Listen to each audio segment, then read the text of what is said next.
Thanks for tuning in to the episode of The Aydin Show, sponsored by our friends at Casa Homes. Enjoy the show. Welcome to The Aydin Show. The word Aydin means enlighten. That's exactly our goal. This podcast is to enlighten you, share knowledge and wisdom, and inspire our youth. Assalamu alaikum, everyone. I'm Ahmed Audich, and today's guest is Abu Hamza. Welcome. May Allah bless you. Thank you very much for inviting me.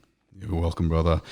Hamza, let's get into it. I want to know a little bit about you and how it was like in Lebanon in the early days. I guess there's a lot of us that don't even know that your grandfather wasn't a Muslim. Can you tell us a little bit about that? Yes, my grandfather was from a family that were Maronite Christians and used to live in Tripoli, Lebanon.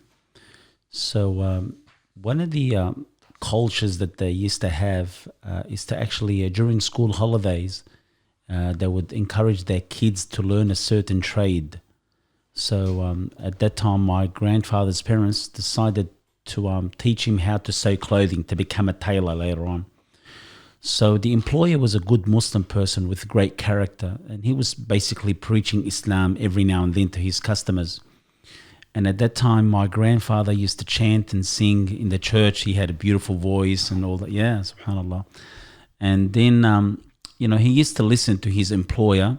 So when he reached the age of 13, he came to his employer and he said, "Listen, I want to embrace Islam." So his employer was scared. But why did he do that? How did he find Islam? He was listening to his employer when he would be preaching to other people. Oh, okay, Islamically. Correct. And he had amazing character. So my grandfather liked his character, and he saw that like he's sincere and honest and devoted.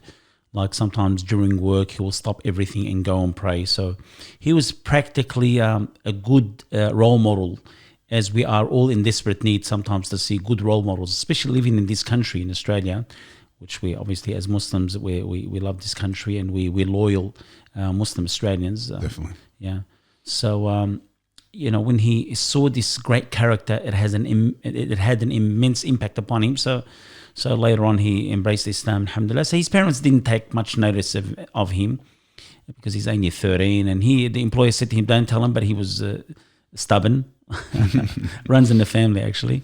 So he went and told them that he embraced Islam. They just looked at it as he's a kid, he'll grow out of it. So when he reached the age of 15, they've called him, recognizing that he's steadfast, and they said to him, "You have two choices. You either leave Islam or leave the house." Mind you, they were a very rich family. So he left the house, 15 years old. Just imagine that. So there was a Muslim family that felt sorry for him, and they were migrating from Lebanon to Brazil. So they took him, and he spent 10 years there, and he became a good tailor, and he saved sufficient amount of money. And then he came back to Lebanon, and he joined, he actually became a partner with a Muslim person. And that Muslim person, may Allah forgive him, ripped him off. So everything that he saved over the 10-year period, he lost them within 6 months. And this is a test, respected viewers, that when you're a Muslim and you want to be steadfast, you're going to face trials and difficulties. And Allah subhanahu wa ta'ala is testing you through this. Are you going to be steadfast, or are you just going to fall off? So when his parents found out that he lost everything, they came from a village, and they said to him, "Listen, we've heard that you've lost everything. We're willing to compensate you on a condition that you leave Islam." He said, "Who told you I've lost everything? I'm a multimillionaire." They said, "What are you talking about? Your friends have told us you've lost everything." He said, "I'm a Muslim."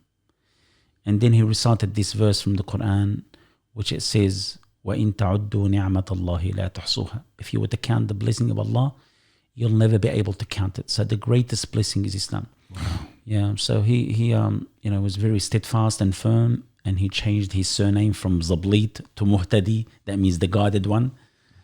Yeah, and his parents actually tried to kill him a few times, but Allah the Almighty saved him. Alhamdulillah. Wow. Yes, he ended up later on marrying a Muslim, sister, and Alhamdulillah Rabbil Alameen.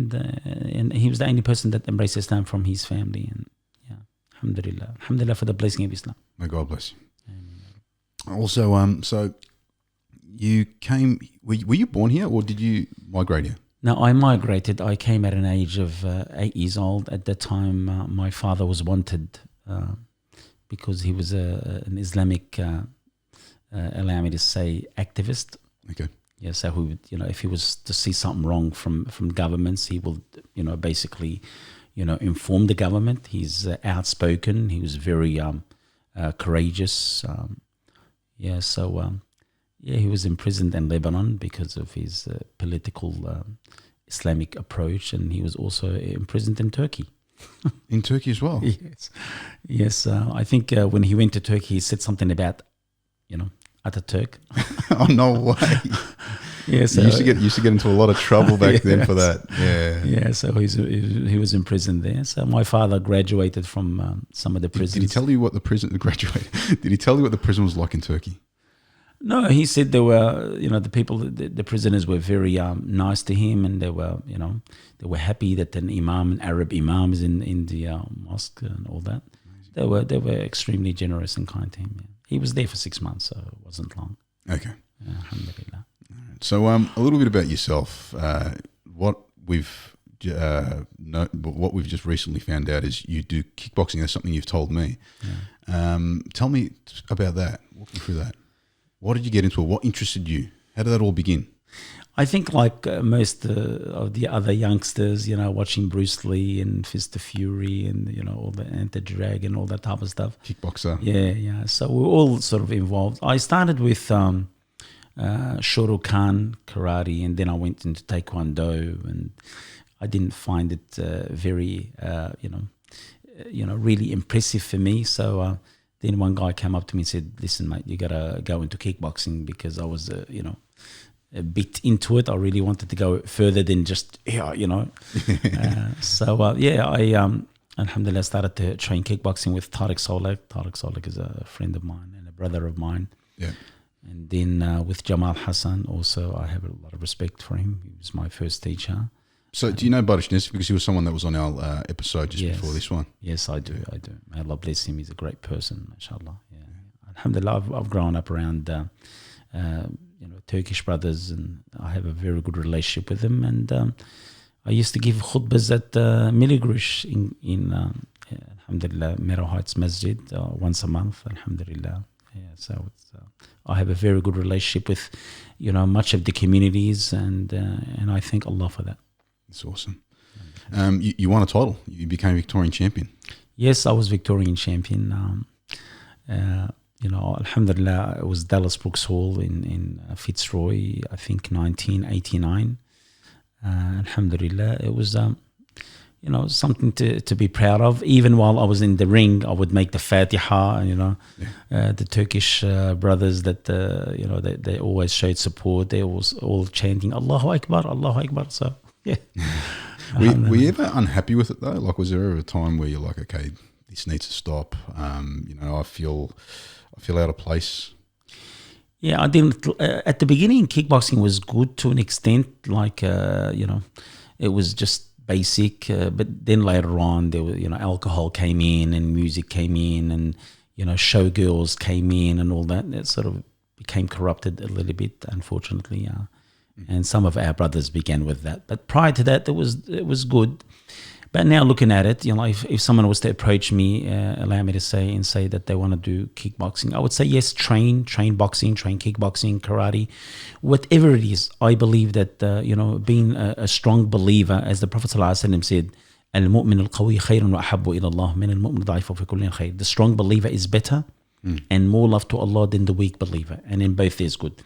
So I believe, looking after yourself, looking after your health, training is an act of worship, and a person should always be active and strong. You still training? Like, do you still have a bag at home that you kick around? Yes, I have a bag. I do still 60 push-ups, and I do, alhamdulillah, a lot of sit-ups, and I run a little bit. I play indoor soccer, even though that the guys that I play soccer with, they reckon I'm a bit of a butcher. I'm a bit of a sore loser, but I'm fair on the court. I don't like losing. But alhamdulillah, I believe that, especially being a counselor and being involved as an imam and in the community, you need to let go a little bit. You need to do some exercise that just relieves the constant pressure that you're in. Yeah, definitely.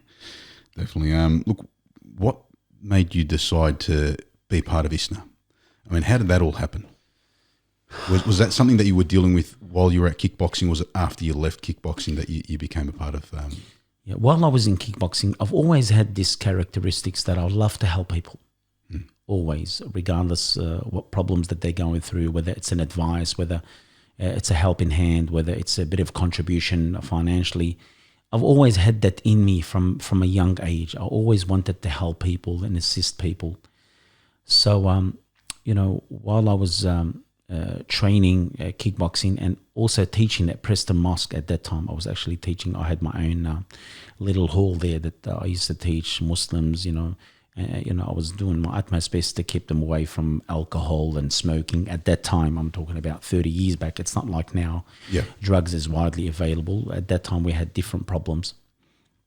So, my objective was to actually teach them, to keep them away from, causing mischief on the streets and obviously making their parents, basically frustrated and angry. So that's my objective from a young age, always to get the kids into the mosque where we can train them and also, teach them some spiritual connection. But why IISNA compared to, say, other mosques and other groups that are out there? I began with Preston Mosque. I was an executive member at Preston Mosque for maybe 6-7 years from the age of 23. Mm-hmm. And then we've realized that there's nothing for the youth. And every time we come up with an idea for the youth, at that time the committee, an old committee, would reject, So that still happens till today. Yeah, it still happens, unfortunately. Yeah. It's a shame. Yeah. So we ended up a group of us from various background. Mind you, my right-hand man, the person who helped me from the beginning, and he was with me from the start. His name is Murad Salek, one of my beloved brothers. I love him a lot. And he does hijama? He does hijama. He works with humanitarian aid organization, and he's doing a great job. May Allah bless him and his family. So we actually leased a property in the city where we used to meet 2-3 times a week, and we used to have little classes here and there. So then after that, we used to go to the city and distribute flyers and pamphlets. And then the place became a bit too small for us. So we moved to Brunswick, Lygon Street at that time. And subhanAllah, that office fitted about 40 people.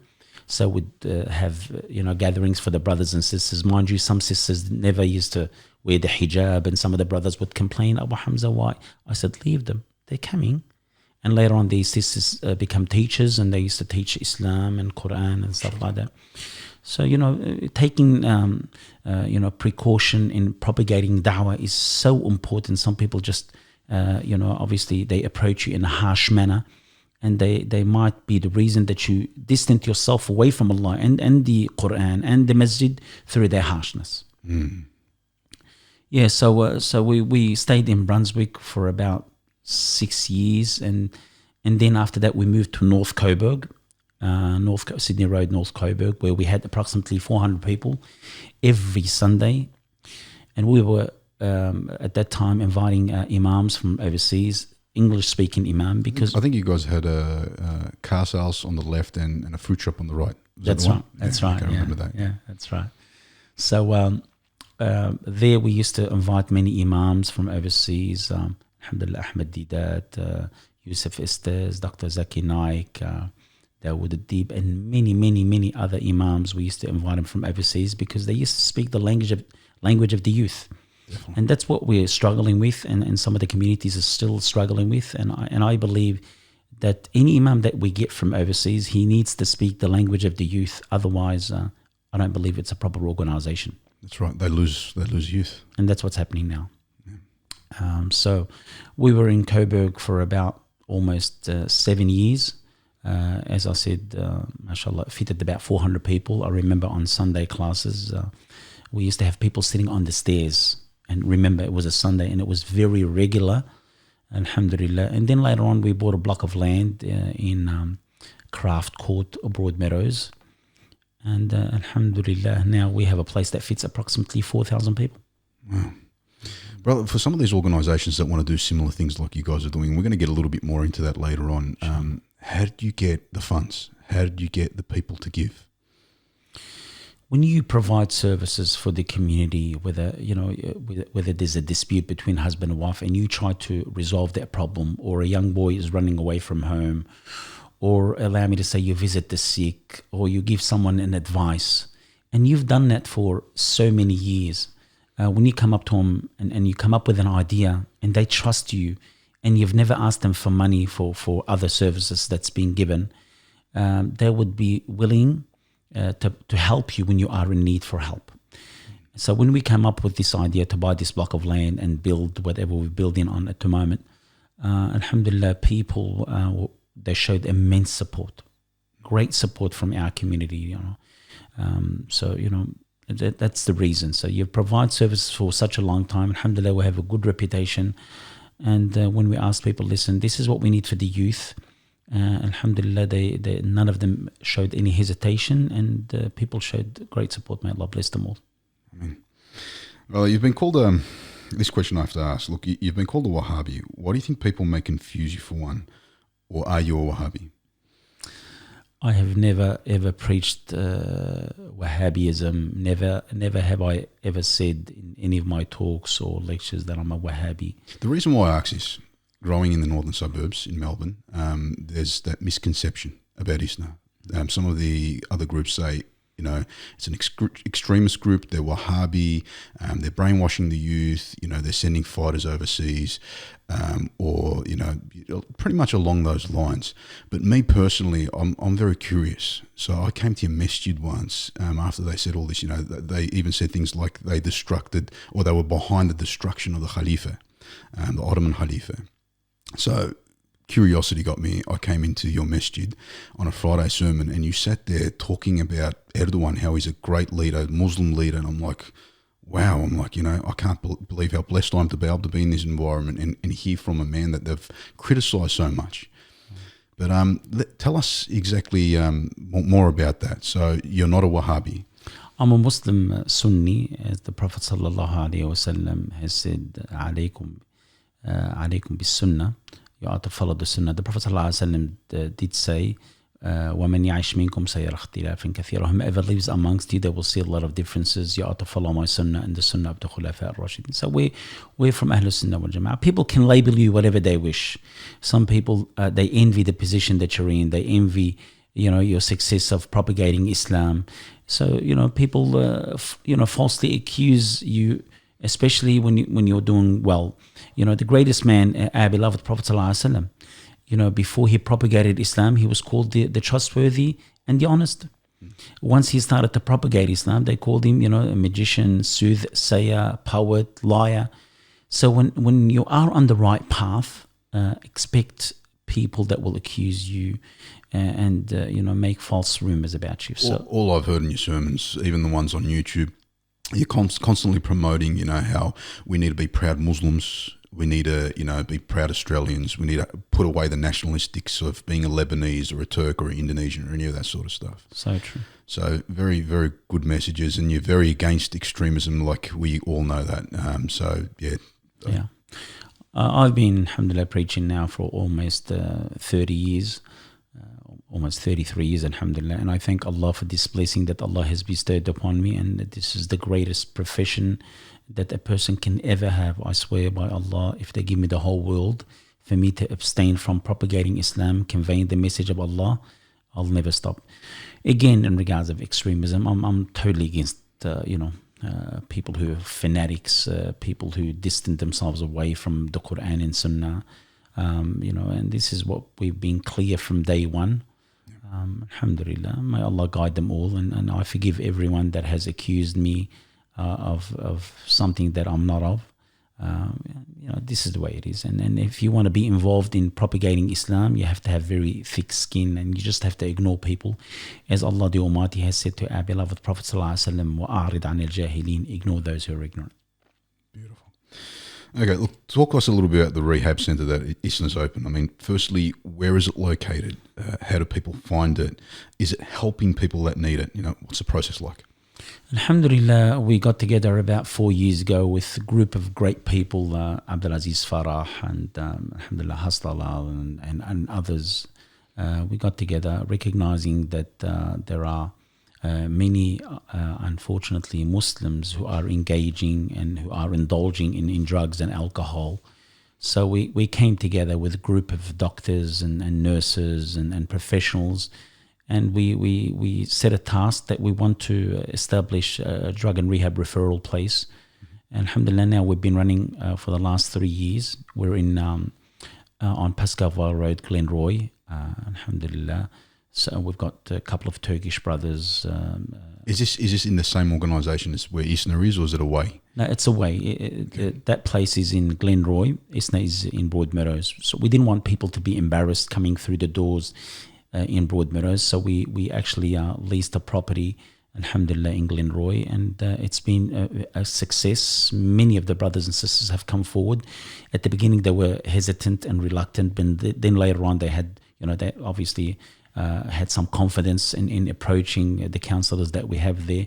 We speak their language, because I believe success can only be achieved, especially for those people who are indulging in drugs and alcohol and other things, is through two things: medical assistance and also spiritual assistance. That's what I believe. Yeah. And that's what we've been able to achieve, alhamdulillah. We have the counsellors, they're doing a great job. And then the spiritual part is also something that we want to convey. What do you think we needed it? I mean, look, it is kind of obvious. We've had an unfortunate event that happened in Broadmeadows where there was someone that needed that assistance, went to a mosque, and, the doors were closed on him and he started killing a few people there. So it is obvious there are kids there, but how did you notice that we needed this? Because the good thing about, some of the Imams that live in this country, they're aware. Different than bringing some Imams from overseas. They would never be able to contemplate what is taking place. Because I have that close relationship with people, I know the danger that is taking place. And, as far as I'm concerned, drugs and alcohol is widely available. It's an epidemic in this country. It's causing so much harm. You can barely go into a house except there's one of the family members that is indulging in it. It's very, very dangerous. And when we opened the doors, I remember the first week that we opened the doors, we had 19 people coming forward. And wow. mind you, this project is funded by the federal government, and I really appreciate that. I really wanted to highlight that to show that we Muslims are genuine, and at the same time, we appreciate when someone helps, regardless who they are. And the Prophet ﷺ said, "Man la yashkur nas la yashkur Allah." The Prophet, peace be upon him, said, "Whomever is ungrateful to people, they're ungrateful to Allah." Yeah, definitely. I guess apart from the Imams, the Sheikhs, speaking English, do you think these days they also need to have knowledge behind them with psychology, with health? Is this something that the Sheikhs need to start adapting? Very good question. 100%. It's not enough for the Imam just to lead the prayer and teach the Quran. He has to learn how to work with violence, family violence, domestic violence, allow me to say. He needs to know a little bit about counseling. He needs to be a father figure, an older brother figure, a younger brother sometimes. He needs to be a bit more involved and not to detach himself away from the community. Like some Imams only sit back and it's very hard. There's a barrier between you and him. It shouldn't be like this. An Imam should be humble. They should come to people. They should smile in front of the people, play soccer with the people. And this is, I believe, one of the greatest success that Allah has blessed us with, that we're able to basically integrate with people, and there's no barrier. So any young man can come and ask us the questions that they wish, and they're not embarrassed about it. That's awesome. If a Muslim child has a toxic childhood, is raised in an abusive environment where his parents haven't fulfilled any parental responsibility towards that child, and rather have caused harm in many aspects such as physical, psychological, unhealthy wiring of the brain during childhood, and especially critical development stages, does that parent still have any rights, even when they haven't fulfilled any of the child's basic rights? Are there any rights that child has over parents? Does the Quran say anything about these, rights for kids? You reminded me of a quote of Umar radiallahu an, when a man came and he was complaining about that his son was disobedient to his father. So Umar radiallahu anhu called the young boy, and he said to him, "Are you disobedient to your parents?" he said to him, do I have rights on my father? So Umar said, yes. He said, what are my rights? He said, first of all, that he marries a good woman, and that he names you a good name, and he teaches you from the book, that means the Quran. Young boy looked at Umar. He said, my father married a woman that is an ignorant woman, and he named me a very bad name, like everyone calls me, make fun of my name, and he never taught me a word from the Quran. So Umar radiallahu anhu turned around and he looked at the father and he said to him, you've been disobedient to your son before your son has been disobedient to you. But I say to the brothers and sisters, regardless of what you've gone through, regardless, I'm not just justifying your father or mother's ill approach. They're your parents. Allah's testing you with parents that, allow me to say, they haven't fulfilled their role as parents. You still have to be nice to them. Allah has said in Al-Quran, idfa' billati hiya ahsan. Push for what is better. And Allah has said in Al-Quran, وَالْعَافِينَ عَنِ النَّاسِ وَاللَّهُ يُحِبُّ الْمُحْسِنِينَ. And those who forgive people, Allah loves the good doers. So regardless, allow me to say, of the negligence that has taken place from your parents to you, you should still respect them. You don't have to love them, because love is something, that only Allah subhanahu wa ta'ala owns, So you don't have to love them and all that, but they still have rights upon you. You should still give them, what they deserve. Especially at an older age. Exactly. Yeah. I mean, look, on the Day of Judgment, does Allah ask if parents' duties were fulfilled towards their kids before the kids' duties towards their parents? I mean, which comes first? Both of them, because the Prophet ﷺ said, Inna Allah sa'ilun kullu ra'an amma istara'a. Allah subhanahu wa ta'ala will ask every person upon those who are that they're responsible upon.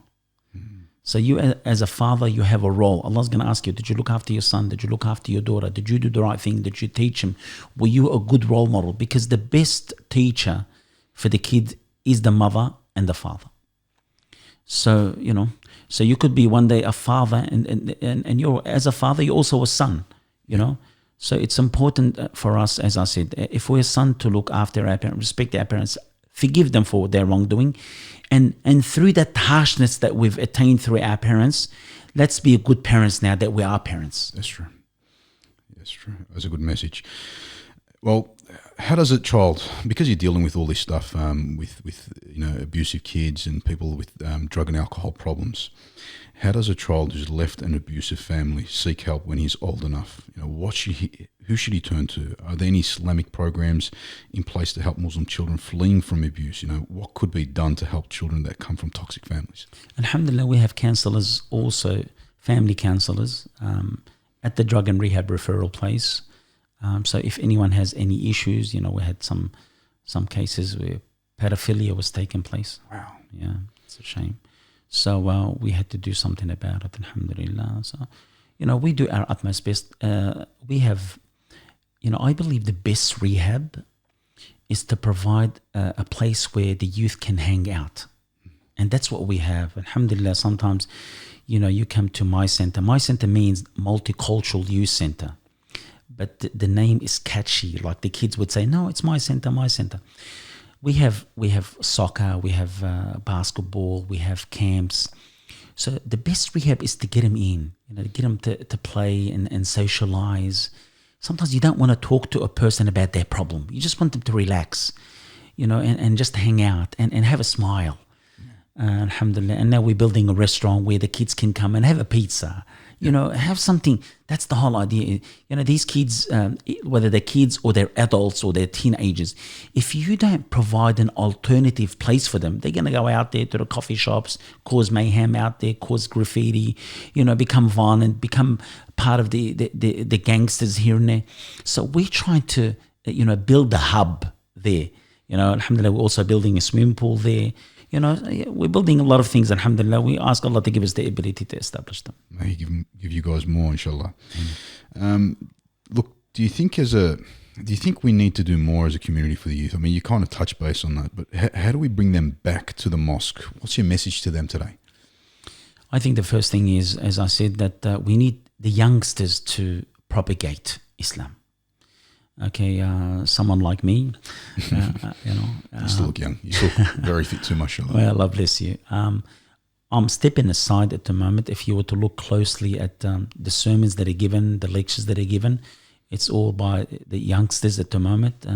Because when a youngster is listening to an imam who's a youngster, he will have a greater impact upon him than someone who's older. Because the young man would say, oh, where was this imam when I was, when he was my age? So now those who are in the front line, and we have about 6, 7 of them now, some of them are 22, 23, 25, and they know how the youth think. So they haven't left much room for them to think, oh, well, they're old, I'm not going to listen to him. Yeah. And that's one of the success that, alhamdulillah, I believe that's been established. And mind you, this program that we have fulfilled over a 3.5 year period, where we've done an Imam course for 3.5 years.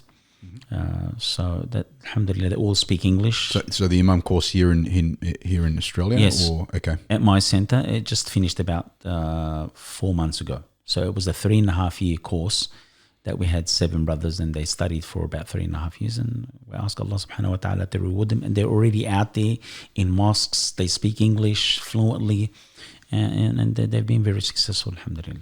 Is there any other future goals that you guys have? Is there anything else that you guys are in the process of, creating? At the moment, alhamdulillah, podcasting is the way to go. As the mosques are closed and the sermons, we can't have any sermons. So we're going to, inshallah, have a podcasting live, inshallah, within a week. And may Allah reward you, Brother Aydin. You've also been involved in giving us some indications in regards of how to go about it. Alhamdulillah, we have a group of good brothers. Some of them have a lot of experience in media. So inshallah, within a week, by Allah's will, and by the dua of our viewers, inshallah, we'll be up and running. That's great. Great news. In your sermons, you speak against terrorism. Why do you think some of these kids may be influenced by it? Have you dealt with anyone that's been brainwashed? Like, has anyone come to you and had this issue? Yes, many. Allow me to say, for the last 20 years, since Al-Qaeda in Afghanistan, I've always confronted people that had these ideologies. Alhamdulillah, I thank you, Allah. I praise Allah day and night. Many of them have abstained from these ideologies. This is because of the media. At the moment, you could be sitting here and watching a videotape in Afghanistan or in Iraq or whatever, and some of the youth are obviously they're ignorant, and sometimes they're influenced by what is happening. When people see bombings and people getting killed and innocent people getting killed, and he wants to defend and he wants to. May Allah reward them for thinking along the line of wanting to help, but the way they go about it is the wrong way, and plus. Some of these Islamic organizations are, really terrorist, and they're basically against the teachings of Islam, where they kill the innocent and all that type of stuff. So, I had a lot of confrontations with some of these guys. Some of them, even threatened me and this and that. But, this is the way it is. You want to propagate Islam, the true Islam, you're going to face difficulties from Muslims and non-Muslims. Yeah. Well. I guess going back about what I said about coming to that Friday sermon, hearing you talk about Tayyip Erdogan, what's your thoughts on Muslim leaders today, including Tayyip Erdogan? Well, I have made it clear, alhamdulillah, through my sermons, that I make dua for Tayyip Erdogan, and I ask Allah the Almighty to bless him and to protect him from all the hypocrites that are around Turkey. I love Tayyip Erdogan for the reason that he's steadfast and he's firm and he's implementing Islam. Justice at the moment, the latest, as you guys have heard, he's helping European countries who are going through corona crisis. He's sending them some medical help and all that. This is Islam, and the Muslims are in desperate need for a leader. And allow me, to be straightforward, or fair dinkum, we're Aussies here. So there hasn't been a good leader maybe in the last 70, 80 years, 90 years. So the Muslims are thirsty for a good leader. And he's the best that we have. and I'm proud of him. He doesn't sell me any shish kebabs. He doesn't fund MyCentre, any of that. I just love him for the sake of Allah and for the great job that he's doing with the, in Syria, around the world. I always ask Allah to protect him and preserve him. Mm-hmm. Do you ever get criticism for speaking your mind? People in the community ever criticise you for talking out, even about Tape Erdogan or other things that you might have mentioned? I've never cared about what people say, ever. I've never cared about what people say. I say what I believe is the truth. Also, the opinions that I have are not just my personal opinion, from scholars, from people who are not brainwashed, people who are steadfast, and most of all from the Quran and Sunnah. Beautiful way to end this podcast, brother. Thank you so much for coming on the show. Allah bless you, and appreciate you inviting me here, and ask Allah to bless you and your family. Thank you. I mean, guys, there is a way you can help us out. Go on Facebook, like this page, and share it. Also, go on YouTube and subscribe. Watch some of the previous episodes. Assalamu alaikum. Barakallahu.